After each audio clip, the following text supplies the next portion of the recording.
check it out. I think those are for like to tie goats to, so that like they can eat invasive species. Like you can rent goats and then they eat like plants that are not supposed to be growing or something like that. I don't know if that's not right though. I'm gonna sound super dumb. Even though I decided to give it a go, I was kind of trepidatious about starting Dying Inside because the only other Silverberg book that I read was A Time of Changes. And I had a less than stellar experience with that one. But this one takes a bit of a different vibe. Dying Inside is much more of a modest, melancholic journey than A Time of Changes. It's smooth and it's easy to read, and it gave me exactly what I wanted in a book about aging, which is a mix of relatable sadness as well as hopefulness. David Selig is our main character. He's 41, he's balding, he is single, and he ghostwrites papers for students at Columbia for a living.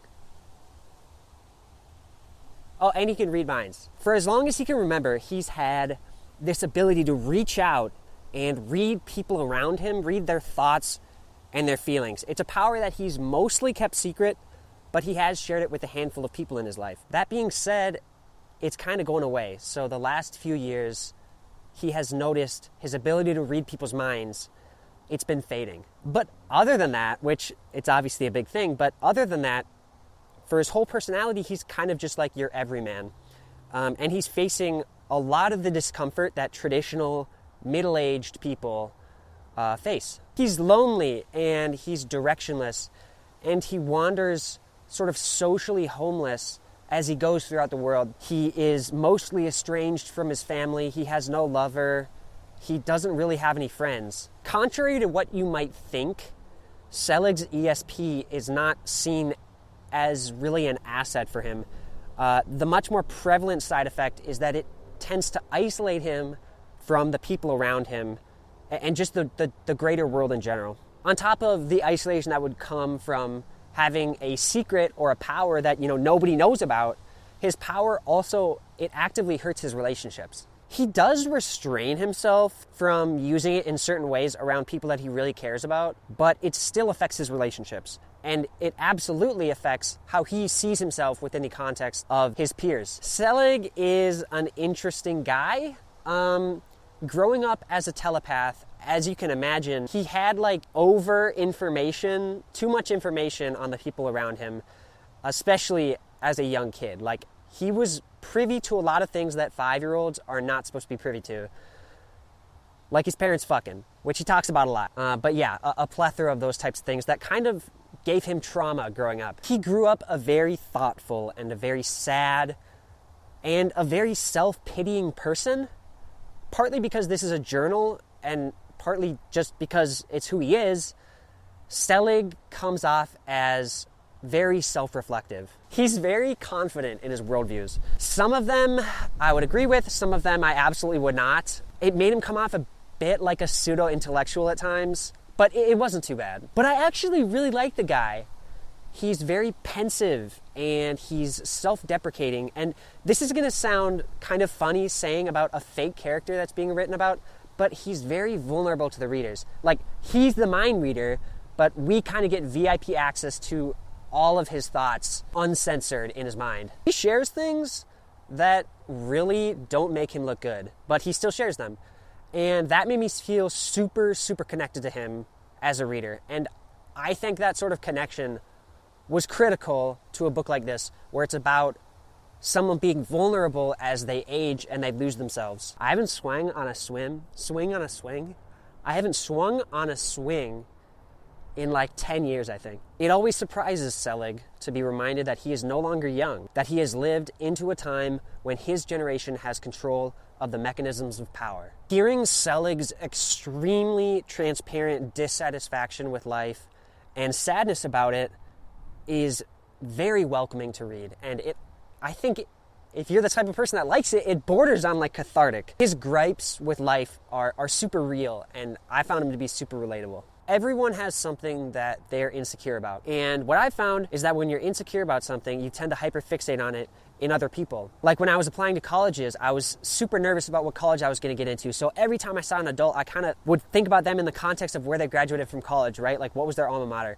And it was super fucking toxic and not good, and I'm not proud of that. But it's definitely something that happens. And Silverberg does a great job in this book of kind of portraying how toxic that can be.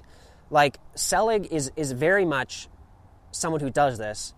He doesn't like where he's at in life. And instead of seeing people as people, he kind of just uses the age of those around him as a way to reflect on how much older he's gotten, you know, what's their position in life compared to his at his age and stuff like that. And yeah, it's really, really toxic. This book is not super jam-packed with action, not at all. Its strength is definitely that it invites self-reflection. Aging is certainly something that's hard to deal with and something that's a lot more comforting when you can do it with another person. And a great way to cope with it is to experience it with someone else, like through reading a book like this. Selig specifically struggles with the loss of his ESP as he ages, but this can obviously be translated like one-to-one to anything that you struggle to cope with as you age. So for me, I played high-level tennis in youth and in high school and in college on my college team. And as I graduated college, I stopped playing tennis, and I sort of had to completely restructure my identity, since this was what everyone knew me by. This is how I met all my friends. This is how I did all my exercise, stuff like that. But yeah, this can be pretty much compared to anything. The loss of his ESP can be compared to the loss of anything. It could be the loss of a hobby or friendship or physical acuity in your middle age or mental acuity in your old age. Now that the power's gone, who am I? How do I define myself now? I've lost my special thing, my power, my wound, my reason for apartness. All I have left now is the memory of having been different, the scars of it. What am I supposed to do now? How do I relate to mankind now that the difference is gone and I'm still here? It died. I live on. Jack from Book Jack said one time that a book was like someone putting a hand on your shoulder and telling you, hey, I got you. I think it was a man called Ova.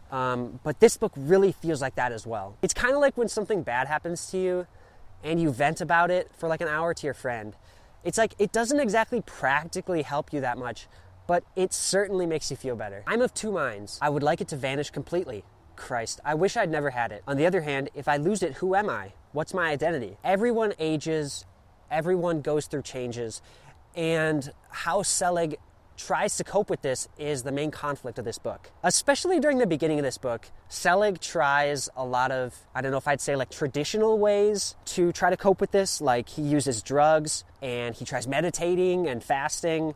And he even tries kind of like emotionally toying with it by like gaslighting him into thinking like it's not bad. He's like, no, this is actually a good thing I'm losing this power. I think a lot of the brilliance of this book is like the internal dialogues that he has within himself and that he goes through during this coping process, and he starts to understand and cope with the loss of his power better. The lesson isn't exactly that there's a perfect way to do it, but rather that it's a hard process. The book highlights a really critical means of coping, which can honestly be applied to the loss of anything. Selig realizes that while he's losing his ESP, it was a big part of what defined him in his early adulthood and childhood and what shaped him into who he is.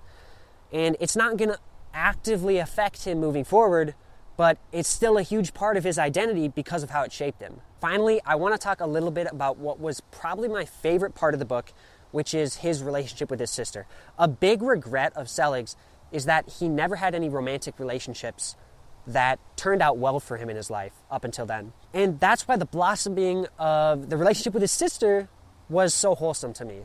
Selig and his sister Judith, they start off the book with a terrible relationship, and it grows into a relationship that's okay. They're both flawed and they're a bit damaged, but regardless, they find a real appreciation for each other, and they recognize that they really do want to love each other. And I found Silverberg's writing of this and this improvement of their relationship to be super, super endearing. I want to talk for a minute about how I think I understand why people love Silverberg so much. Some science fiction, especially like hard SF, is really difficult for me to truck through sometimes, but this book, it just flowed so easily. I think that if it wasn't written so smoothly and so well, it was at big risk of feeling like an unproductive book of just someone wallowing in their sadness about life. And there was a lot of reminiscing and chapters that didn't seem super important, but because Silverberg is such a good writer, it was engaging and it was interesting. And it was almost kind of relaxing to read it sometimes. I will poke fun at him for like 30 seconds though, because Jesus Christ, everything is about sex for Silverberg. I am convinced that middle-aged men, they just think that everything used to be more about sex than it actually was. He kind of reminds me of Robert California from The Office, if you've seen that show. Okay, I'll just spend like one bullet point talking about how this book has definitely aged quite poorly in some ways. There were some sexist and specifically some really racist scenes that were next to unreadable. I told my mom about them, right? I was like, damn, they just had some of these fucked up scenes. It was so crazy. And I told her what they said. Not every word. And she was like, yeah, unfortunately, that's just kind of how people talked back then. So here's what I'll say. This book is dated. If this is unignorable to you to the extent that it completely obfuscates the whole message of the book, or if it makes you seriously uncomfortable, that's okay. You don't have to read it. And if it doesn't, that's also okay. You can read it. This book is nothing special, but that is like the draw of it. Silverberg takes you on a short, comfortable journey through someone coping with the loss of identity. It's not some book that makes some firm statement on how to age or coping with the loss of identity or anything like that. It sort of just gives you some relaxed time to think with Selig on his journey. I guess I'll conclude with a quote that I really hope to embody as I continue to change throughout my life. On some ultimate level, I just don't give a damn at all. This is what I am, I tell myself. This is what I now shall be. If you don't like it, tough crap. Try to accept me. If you can't do that, just ignore me. Thanks for watching.